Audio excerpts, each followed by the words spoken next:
For Canadians who have never likely experienced racism or discrimination, it's easy for us to deny its existence, and it's common for us to say, "Thank God we don't live in those places," or "That would never happen here." But we fail to recognize that the parallels when looking at police brutality and racism that is happening here at home. Us Canadians know the names of George Floyd, Ahmaud Arbery, and Trayvon Martin, but do you know about Black Canadians like DeAndre Campbell, Nicholas Gibbs, and Orlando Brown, who have also died at the hands of police? In Canada, the movements of history from past and present are constantly interfering with our lives, and racism is prevalent in society no matter where in the world you live in. The Kite Runner is a novel written by Khaled Hosseini, an Afghan-American writer. Its events take place in pre-colonial, colonial, and post-colonial Afghanistan. The Kite Runner is a lot more about family, friendship, love, war, and racism, which I'll focus on that today. It focuses on cultural identity due to the situation in Afghanistan being divided by ethnicity. This focus is illustrated in the two main characters in the novel, Amir and Hassan. Now, Amir is a rich Shia Pashtun boy, and Hassan is a Sunni Hazara poor boy. Despite their friendship, the relationship is destroyed by their ethnic and cultural differences.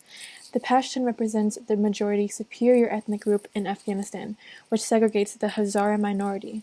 Due to their dominance, other ethnic groups have not had a strong foothold within their society. After the kite tournament, Asaf insults Hassan, who has just found the tournament's last kite, and says, "But before you sacrifice yourself for him, think about this. Would he do the same for you? Have you ever wondered why he never includes you in games when he has guests? Why does he only play with you when no one else is around? I'll tell you why, Hazar, because to him, you're nothing but an ugly pet."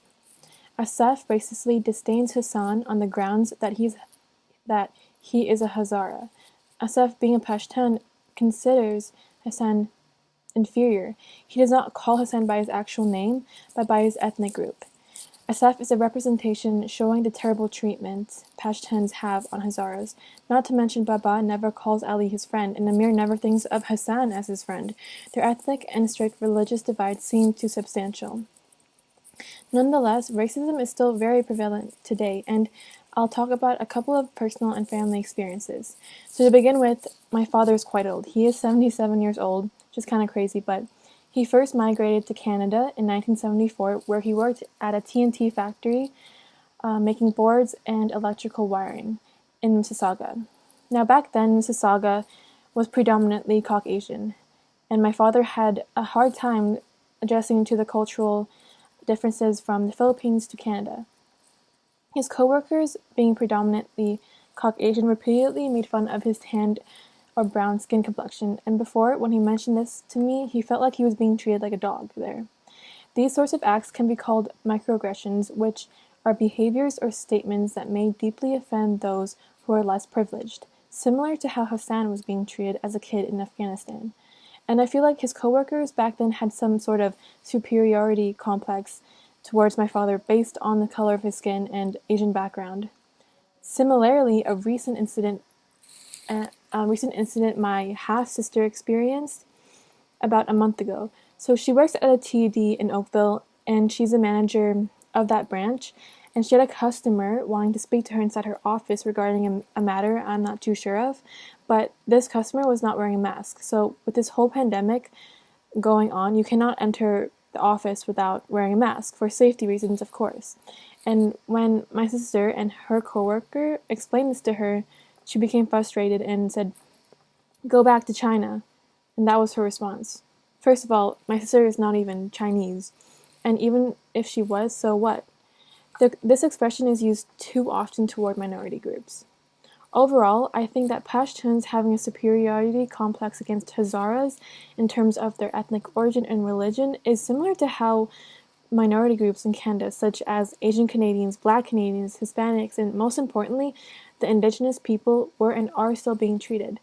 The unfair treatment of someone's ethnic background unnecessarily divides between us, and realizing it is a large problem today is concerning, rather than living in a community where we are all one and the same, we create a division based on our race and ethnic background.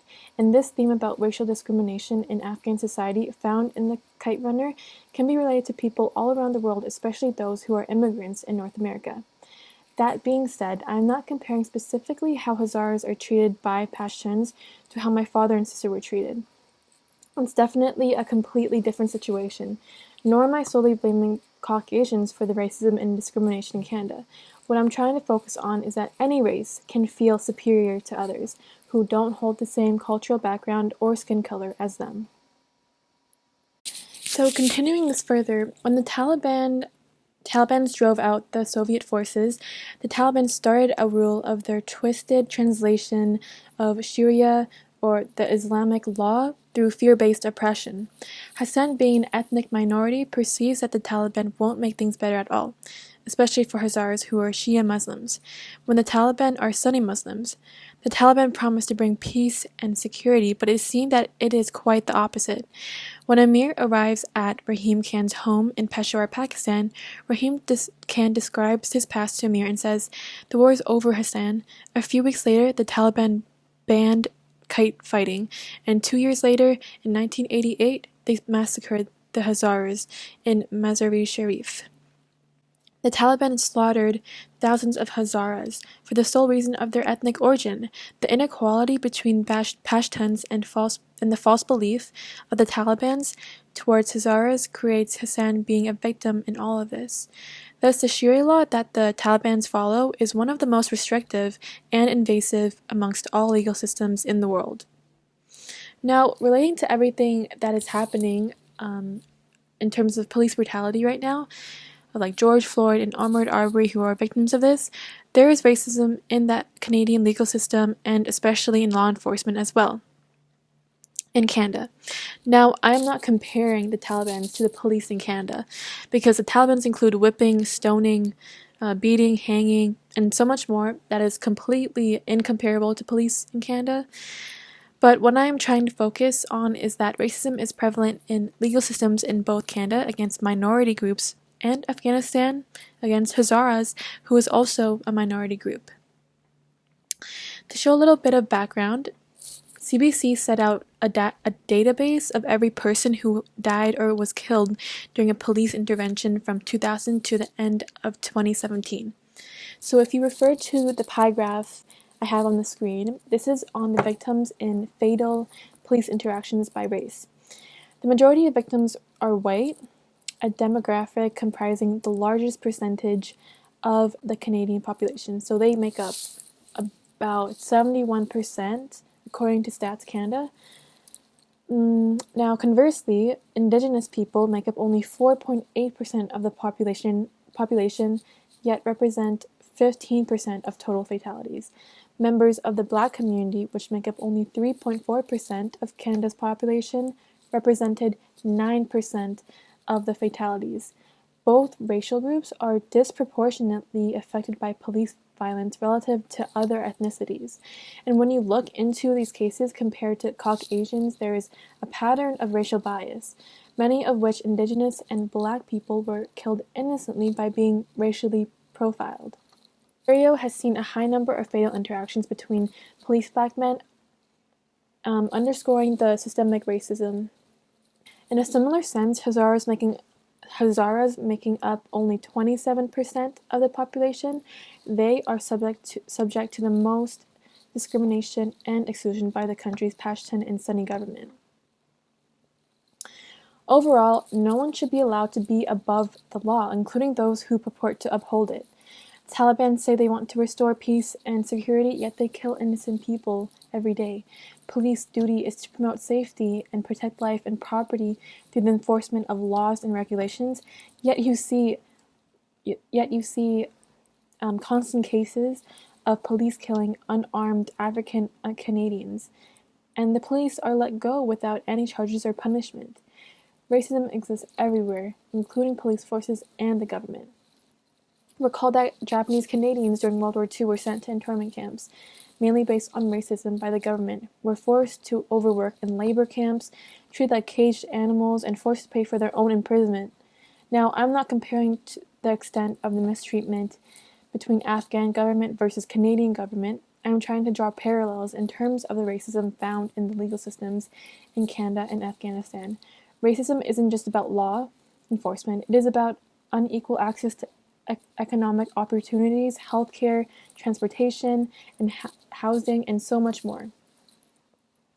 In conclusion, many people face racism and intolerance, and it's not just a loss for them, it's a loss for everyone.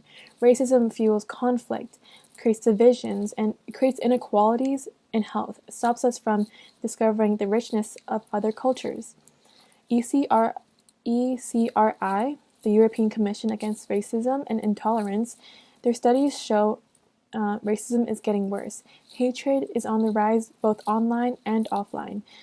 Racist political parties are getting votes, and mainstream parties voicing racist views. We need to do more. We need to train police, lawyers, and other government authorities to treat all people equally. We need to build a world where everyone is respected and where we can all enjoy our differences. If we succeed, just imagine how many unexpected friendships we might make. But the best thing to do right now is to self-educate about racism and protest history. As Martin Luther King Jr. once said, "Nothing in the world is more dangerous than sincere ignorance and conscientious stupidity." It's important not only to learn about the racism and discrimination found in Canada, but to learn about it in different parts of the world as well. Here are some good documentaries to self-educate. So the first one I have is The 13th. This movie made me quite emotional. This movie explores the inequality of the U.S. prison system, where Black prisoners are hugely overrepresented. The next one is called Black and Scottish. This documentary proves racism is not just an American issue. And then the last one I have is called The Racial Wealth Gap. This episode, it's also found on Netflix, looks into slavery, housing discrimination, and systemic inequality that can cause a significant racial wealth gap. Also, signing petitions is a good way to be involved. Here's a website that includes petitions, places to donate, and there's even documents where you can self-educate yourself. Signing petitions is a great way to demonstrate which issues matter most to you and participate in the process of change. Sharing petitions also allows your friends and family to discover and support issues important to them. With this in mind, self-educating is very important as we can build awareness within ourselves and recognize issues that are around us.